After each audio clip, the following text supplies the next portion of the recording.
빌라도에게 심판을 받으시고 남겨진 그 예수님, 그 예수님이 드디어 오늘 골고다 십자가를 향해서 나아가고 그리고 십자가에 달리시는 그 장면을 묘사하고 있습니다.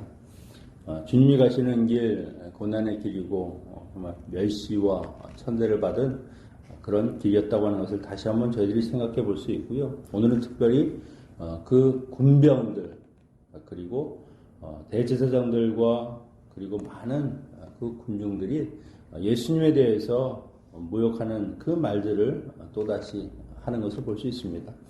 분명히 십자가 앞에서 십자가에 달리신 그 예수 그리스도 그 모습만 봐도 누구나 다 처절한 그 아픔과 고통 그것을 다 생각할 수 있을 텐데 그런 예수님에게도 비난과 멸시를 한다는 것을 보면 참 인간의 모습이 얼마나 참 추악하고 완악한가 하는 것을 다시 한번 생각해 보게 됩니다.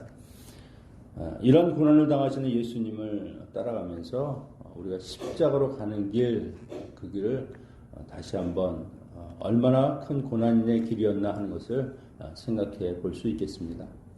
27절 이하에서 보면 총독의 군병들이 예수를 데리고 관정 안으로 들어가서 온 군대를 그에게 모으고 그의 옷을 벗기고 홍포를 입히며 가시관을 엮어 그 머리에 씌우고 갈대로 그 오른손에 들리고 그 앞에서 무릎을 꿇고 희롱하여 이르되 유대인의 왕이여 평안할지어다 하며 그에게 침 뱉고 갈대를 빼앗아 그의 머리를 치더라. 지금 이 장면은요 마치 왕을 대하는 것처럼 왕의 즉위신 것처럼 그렇게 지금 예수님을 희롱하는 것이죠. 그 보통 왕들은 그 왕관을 쓰면 거기에는 가시와 같은 그런 못과 같은 것이 박혀 있어서 굉장히 그 왕의 그 권세 이런 것을 나타내죠. 그런 모습으로 지금 가시면류관을 예수님께 씌운 겁니다. 말이 그렇지 가시면류관의 그 가시는요, 이것은 우리가 아는 일반적인 가시가 아니죠. 그 굵기가 굉장히 두꺼워서 사람이 쓰면 그 머리가 정말 상할 정도로 그래서 그 머리에서는 피가 흘러내리고 온몸이 피 범벅이 되는 그런 면류관을 씌운 겁니다. 옷은 왕처럼 군인들의 낡은 홍포를 입히고 왕이 붉은색 그 옷을 입으면서 자기의 근엄함을 나타내는 것처럼 낡은 홍포를 입히고 손에는 왕의 휠 대신에 갈대를 쥐게 했다. 왕의 권위를 상징하는 겁니다. 왕의 위엄과 권위를 상징하는 것 대신에 갈대를 쥐게 하고 그리고 이런 우스꽝스러운 모습의 예수 그리스도 앞에서 유대인의 왕이여 평안할지어다. 그리고는 침을 뱉고 때리는 겁니다. 그들은 장난하고 희롱하는 것이고 왕인 것처럼 그렇게 그를 꾸몄지만 사실은 예수님은 왕이시죠. 아마 그들이 나중에 심판대 앞에서 그 예수 그리스도 보좌에 앉으신 그분을 보면 무엇라고 이야기를 할까? 아마 자기들이 한 이 모든 일들이 얼마나 큰 정말 무지한 죄인가 하는 것을 그들은 다시 한번 깨닫게 될 것입니다. 그러나 장차 부활하시고 승천하셔서 그 영광의 찬란한 보좌의 오른편에 앉으실 예수 그리스도의 모습이 지금은 이렇게 비웃는 모습이 되지만 그러나 그런 영광의 모습을 가져오실 예수 그리스도를 역설적으로 보여주고 있는 것이죠. 32절에 보면 나가다가 시몬이란 구레네 사람을 만나며 그에게 예수의 십자가를 억지로 지워 가게 하였더라. 이 골고다를 향해서 가는 길 사실 주님은 지금 채찍에 맞기도 하고 계속해서 지금 고난과 그런 아픔을 당하고 나서 사실 그 무거운 십자가를 어떻게 지겠습니까? 도저히 지지 못하는 것이죠. 당시 사형수들은 자기가 달리는 그 십자가는 자기가 지고 하는 겁니다. 그런데 그걸 절대로 지지 못할 정도로 그렇게 기력이 쇠약해지니까 그 십자가를 마치 시골에서 올라온 사람, 이 구레네 시몬이라는 사람에게 억지로 지게 했다는 겁니다. 그는 아마 리비아 그 북편에 위치한 그런 구레네 사람인데 아마 디아스포라 유대인 중에 한 명일 것으로 그렇게 추측하고 있습니다. 유대인이면 가장 경건해야 될 이런 유월절 그리고 안식일을 앞두고는요 피와 관련된 것, 특히 그 사형수가 죽임을 당하는 그 십자가를 누가 지려고 하겠습니까? 아무도 지지 않을 것입니다. 근데 그가 이렇게 억지로 십자가를 졌다고 하는 겁니다. 그는 아마 예수님의 그 피 흘리는 장면, 그 고난당하는 그 모든 장면을 가장 가까이에서 본 사람이죠. 그리고 주님을 대신해서 십자가를 진 유일한 사람이라는 겁니다. 제자들도 다 예수 그리스도를 버리고 도망했는데 자기 십자가를 버렸던 그 제자들 대신에 예수님의 십자가를 대신 지었다는 것이죠. 로마서 16장 13절에 보면 주 안에서 택하심을 입은 루포와 그의 어머니에게 문안하라. 그의 어머니는 곧 내 어머니니라. 예수님이 십자가를 지시고 한 세대가 흘러서 지금 여기 사도 바울이 시몬의 아들인 루포 그리고 그의 어머니는 내 어머니다라고 이야기하고 있는 것이죠. 그러니까 바로 이 루포라고 하는 사람, 특히 그 시대에 많은 사도들이 알고 있었던 알렉산더 이런 사람들의 이름은요, 바로 이 구레네 시몬의 아들들입니다. 그러니까 이 시간에 예수 그리스도의 십자가를 억지로 졌지만 그 일로 인해서 그의 가족들, 그 자신은 예수 그리스도를 영접하고 그리스도인이 되었다고 하는 것을 보여줄 수 있죠. 여러분, 때로는 우리가 어려운 일을 만나면 왜 하필 접니까? 왜 제가 그걸 져야 합니까? 다른 사람도 많은데. 그런데 주님은 말씀하시죠. 너 아니면 안 된다. 내가 져야 한다. 억지로 십자가를 진 시몬의 모습을 통해서 나를 부르시고 택하시고 그리고 나에게 비록 고난과 같은 일들을 맡기신다 할지라도 그것을 우리가 감당할 때 그 은혜와 복은 우리가 다 누리는 겁니다. 예수님을 만나는 그 만남, 그것 하나가 그의 인생 전체를 바꿔놓았다는 것이죠. 그의 가문 전체가 주님의 사람들이 되었다는 겁니다. 그러나 이렇게 시몬과 같은 사람만 있는 것은 아니죠. 군중들, 그리고 예수님 옆에 달렸던 그 행악자들, 그들 모두 하나님 아들이신 예수 그리스도를 모욕하는 말을 계속해서 이야기합니다. 하나님의 아들이면 스스로 좀 십자가에서 내려와라. 그 정도 능력은 있지 않느냐. 그런 것도 없이 무슨 메시아라고 이야기하겠느냐. 대제사장 지도자들도 똑같이 저가 남은 구원하였을 때 자기는 구원하지 못하였도다. 하나님께 이야기해서 십자가에서 내가 내려오면 그때 내가 믿겠다. 그러니까 이들은 아직도 메시아라고 하는 것을요, 힘의 상징으로 생각하는 겁니다. 십자가라도 능히 그 못을 뽑아서라도 내려올 수 있는 분. 그런데 과연 그렇게 하면 그들이 믿겠습니까? 또 다른 이적을 보여달라고 하겠죠. 여러분, 하나님의 방법, 하나님의 이 일은요, 결코 힘과 능력이 아니라는 겁니다. 때로는 고난을 당할 때는 고난을 겪는 것이고, 때로는 영광을 받을 때는 영광을 받는 것입니다. 이 길은 오직 예수 그리스도의 그 순종과 희생만으로 갈 수 있는 길이기 때문에 사람들은 그것을 보고 메시아가 아니고 하나님의 아들이 아니라라고 이야기할지 모르지만 나중에 그것을 통해서 진정한 하나님의 아들이시구나라고 하는 것을 깨닫게 될 것입니다.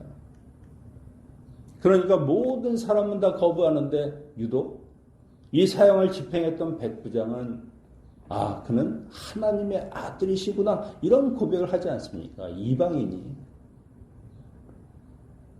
힘과 능력이 아니요 오히려 아버지가 주시는 그 모든 벌 그리고 세상 사람들이 그렇게 침뱉고 욕하는 그 모든 비난을 스스로 감당했던 그 예수 그리스도 그분이야말로 하나님의 아들이라고 하는 것을 증명하는 것을 그가 보았다는 겁니다. 마치 온 세상의 주님을 지금 제대로 바라보는 사람은 아무도 없다는 것이죠. 오히려 하나님 아버지마저도 지금 주님을 외면하고 있는 것입니다. 모든 인류의 죄를 받으신 저주받은 그 예수 그리스도이시기 때문에 하나님도 이때만큼은 고개를 돌리시는 것이죠. 이런 어처구니 없는 일들을 겪으시면서 주님은 끝까지 모든 고난과 고통을 그대로 감당하셨습니다. 그 수치와 모욕, 이 모든 것이 결국 우리를 위해서, 우리를 구원하시기 위해서 겪으신 것이라고 하는 것이죠. 손과 발에는 못이 박히고 그 온몸의 무게를 오직 그 못에 의해서 이렇게 견디시는 이 십자가 형벌은요, 상상을 초월하는 가장 고통스러운 형벌입니다. 그래서 여기 34절에 보면 쓸개를 탄 포도주를 주는 이것은요, 그 고통이 너무 크니까 마치 모략을 탄 그런 마취제와 같은 성분이 있는 이 쓸개를 탄 이 포도주를 먹으면 그나마 고통을 잊는다는 거죠. 어찌 보면 이거는 군병들이 그 죄수에게 주는 마지막 배려라고 할 수 있을지 모르겠습니다. 고통을 조금이라도 덜 느낄 수 있도록. 근데 주님께서는요, 그것을 먹지 않죠. 왜 그렇습니까? 이 고통, 이 아픔은요, 모든 인간의 죄로 인한 것이기 때문에 그 고통마저도 내가 그런 마취제와 같은 것으로 이기는 것이 아니라 자기가 그 고통을 다 감내하겠다는 겁니다. 주님께서도 6월절 만찬에 이야기하셨죠. 내가 아버지의 나라에서 새로 마시는 날까지 포도주에서 난 것을 마시지 않겠다. 그 말씀을 지키는 겁니다. 고통에 굴복하기보다는 그 고통을 다 감당하고 오히려 이기시겠다는 그 예수 그리스도의 모습을 보여주시는 것이죠. 그러니까 주님은 십자가상에서도 담대하게 자기의 그 고통을 그대로 마주하셨다는 겁니다. 죄 없으신 주님이 우리 위해서 이 모든 조롱과 멸시, 고통을 묵묵히 참으시고 고난과 그 핍박과 사람들의 그 오해도 있지만 그러나 그것에 대해서 이런 방구하지 않으셨습니다. 여러분, 그래서 우리가 이 세상 가운데서 당하는 어려움들, 억울한 일들, 고통들, 그걸 어떻게 참습니까? 주님을 보면서 참는 겁니다. 십자가에서 주님도 그렇게 당하시고 그것을 감내하셨는데 내 삶이 예수 그리스도를 쫓아간다고 하면 나도 역시 그런 일들을 감당하는 것이죠.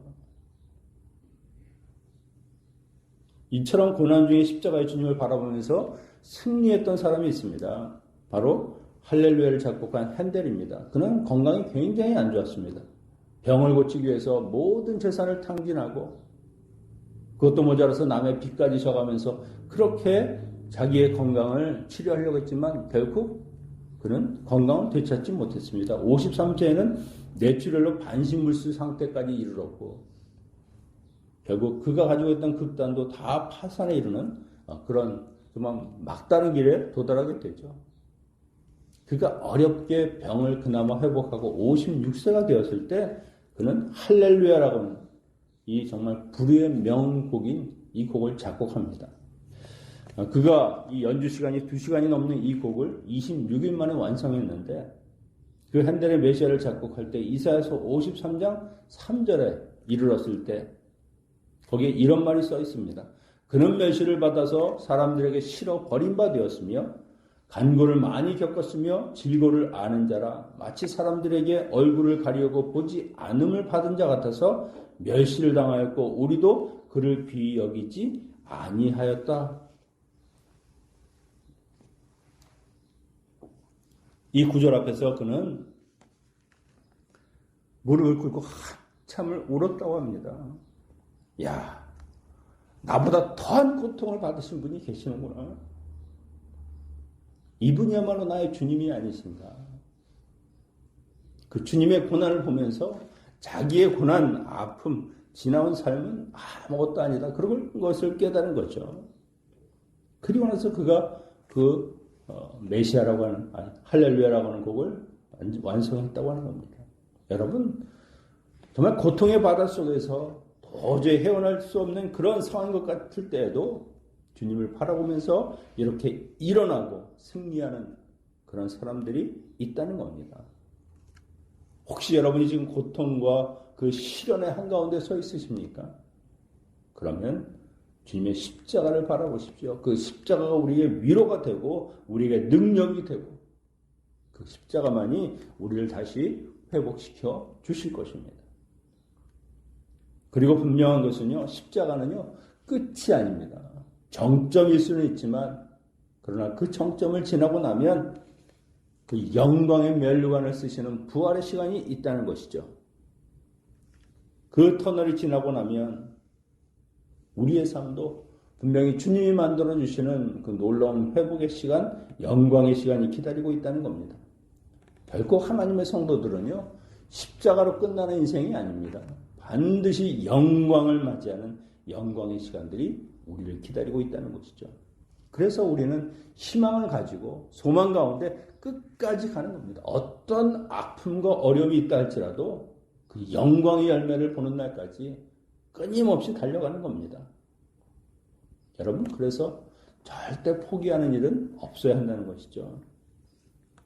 분명히 만왕의 왕이신 예수님께서 당하신 모든 고난과 고통, 수치와 모욕, 우리가 세상에서 그런 일을 당한다 할지라도 결국 우리는 주님처럼 부활의 사람이 될 것이고 하나님 나라의 영원한 생명을 가진 그런 복된 사람들이 될 것입니다.